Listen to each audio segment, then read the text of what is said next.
2 ஒற்றுமை இருக்குது இந்த சம்பவத்தில் சமீபத்தில் நடந்தது. ஜல்லிக்கட்டு மெரினா புரட்சி போராட்டம் அதை பற்றி நம்ம பேசியிருந்தோம் நேற்று. அந்த போராட்டம் நடந்தபோது எல்லா தமிழர்கள் தமிழ் பிள்ளைகள் எல்லாம் ரொம்ப மகிழ்ச்சியாக அது ஒரு திருவிழா கொண்டாட்டம் மாதிரி பொங்கல் திருவிழா மாதிரி நடத்தினாங்க. கடைசி நாள் அந்த போராட்டத்தை இதே மாதிரி அது அன்னைக்கு வந்து குடியரசு தினம் நெருக்கம், இந்தியாவுடைய நிகழ்வு, அதை ஒட்டி கொடியேற்றுற நிகழ்வு, அதை வச்சு அந்த அது தொடரக்கூடாதுங்கிறதுக்காக நிறுத்தினாங்க. முடித்தாங்க, ரத்த கலரில் முடித்தாங்க.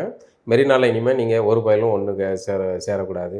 அங்கே வந்து ஈழத்தமிழர்களுக்காக மே 18 தினத்தில் வந்து அஞ்சலி கூட்டம்லாம் நடத்திக்கிட்டு இருந்தோம், மெழுகுவர்த்தி கூட்டம்லாம் நடத்தப்பட்டு இருந்தது. அது அந்த கடற்கரைக்கு வர எல்லா மக்களும் அந்த இடத்துல வந்து குழுமி அது ஒரு பெருந்திரளாக ஒரு நிகழ்வாக தொடருது அப்படிங்கிறது இந்த ஆட்சியாளர்களுக்கு வந்து ஒரு அச்சம். பேரணி நடத்துறதுலாம் அது ஏதுவாக இருக்கும். ஆமாம், அதையெல்லாம் வந்து முடிச்சாச்சு அந்த ஒரு போராட்டத்தில்.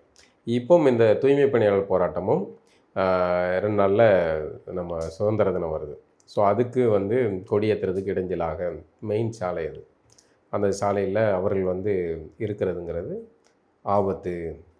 என்ன ஆட்சியாளர்களுக்கு வந்து சுற்றி எல்லாமே வந்து மகிழ்ச்சியாக தான் இருக்கணும்ல. இந்த மாதிரி அழுக்கடைந்து போராடக்கூடிய இவர்களெல்லாம் வந்து கண்ணில் படக்கூடாது.